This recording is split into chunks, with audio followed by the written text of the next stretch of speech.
सुनते ही हम सोच लेते हैं कि या बड़े बड़े दांत होंगे, 50,000 सालों से नहाया नहीं होगा, बिखरे बाल, फालतू में ऐसे हंसते होंगे।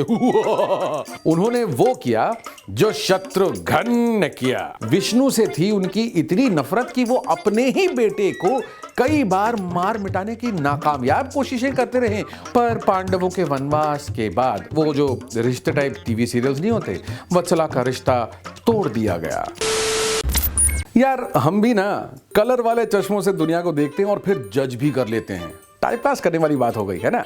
एक्टर का बेटा एक्टर होगा, मंत्री की बेटी मंत्री होगी, अफसर का बेटा अफसर और सिंगर की बेटी सिंगर।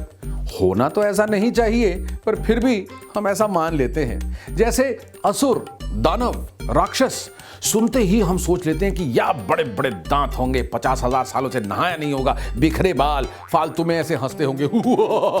और सीरत और नियत दोनों से काले होंगे। वहीं दूसरी ओर देवता सुर हैं, श्वेत हैं एंड देयरफॉर अच्छे हैं। ऐसा नहीं है, कुछ राक्षस थे जो दिल के बड़े अच्छे थे, इतना कि पूरा संसार उनके कर्मों से काफी इंप्रेस थे।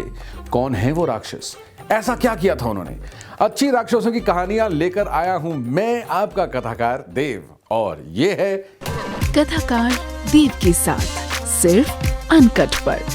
अच्छे राक्षस। हाँ बेटा, ऐसा लगता है सुनकर जैसे सच्चा पॉलिटिशियन। क्या बात है सर, क्या बात है सर, क्या बात, ये बात है।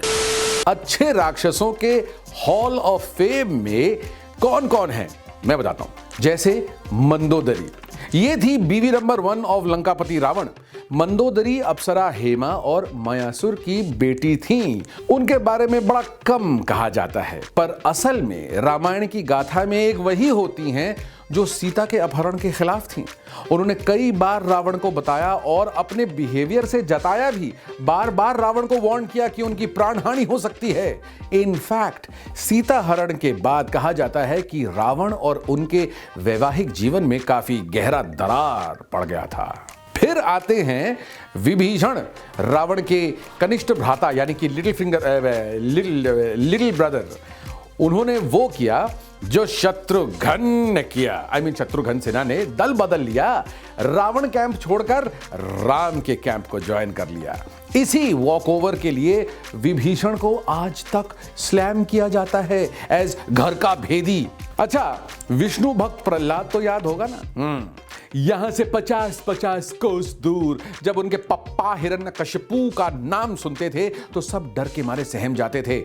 विष्णु से थी उनकी इतनी नफरत कि वो अपने ही बेटे को कई बार मार मिटाने की नाकामयाब कोशिशें करते रहे और एंड में जाके स्वयं विष्णु ने नरसिम्हा रूप धारण करके हिरण्यकशिपु का सिंघम मतलब कीमा.com बना दिया था। फिर थे बाली या महाबली, जो प्रहलाद के नाती थे और कर्ण से ज्यादा दानवीर थे।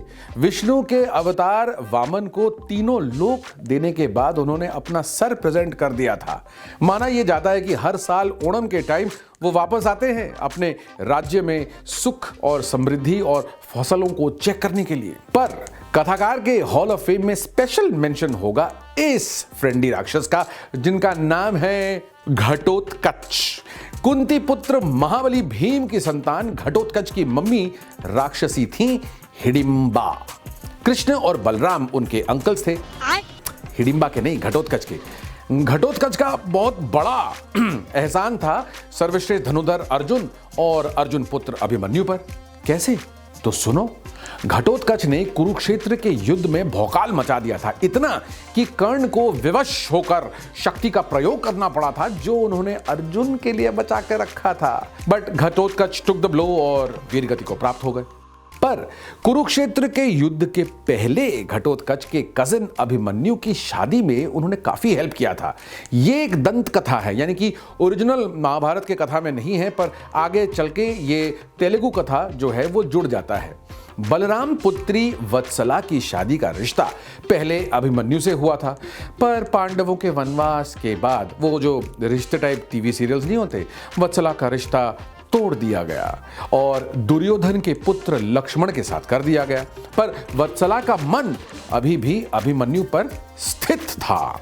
अभिमन्यु काफी सैड था और वो चाहता था कि कोई कुछ करे, तो उसी वक्त उसको हेल्प करने के लिए आगे आए भीमपुत्र घटोत्कच। बेबी घट्टू ने वत्सला को अपना प्लान बताया और अवेंजर्स टाइप उनको एक सेफ एंड सिक्योर जगह पर लेकर गए।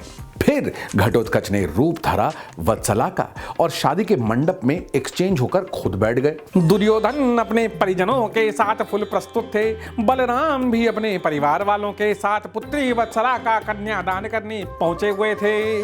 वर लक्ष्मण मंडप पर बैठे थे। विवाह का समारोह शुरू हो गया था। जब वधू वत्सला का हाथ लक्ष्मण के हाथ में रखा गया तो वत्सला ने उनकी हाथ को दबाना शुरू किया। अयो, प्रेशर बढ़ता रहा। लक्ष्मण के पसीने छूट गए। कन्या काफी पावर पैक्ड और सशक्त थी। वत्सला ने इतना प्रेशर डाला कि लक्ष्मण बेहोश हो गए। विवाह में विघ्न हुआ और सब परेशान हुए। और तब वत्सला के रूप में घटोत्कच ने अपनी असली रूप में आए और वहां से वैनिश हो गए। आगे चलकर असली वत्सला की शादी उनके ही इच्छा अनुसार अभिमन्यु के साथ संपन्न हुआ। And this is how Ghatotkacha ने अपने कजिन अभिमन्यु की हेल्प। तो आज हमने क्या सीखा? यही कि रंग रूप के जाल से निकलो यार। स्किन कलर से जज करना छोड़ो। छी है, भगवान ने इतना बढ़िया दिमाग दिया है, उसका प्रयोग करो। है, see you all very soon with another कथा, ठीक यहीं पर। और कथाकार में ऐसी कथाएं और सुनना चाहते हो तो फटाफट अनकट को सब्सक्राइब कर लो। Until next time, mwah.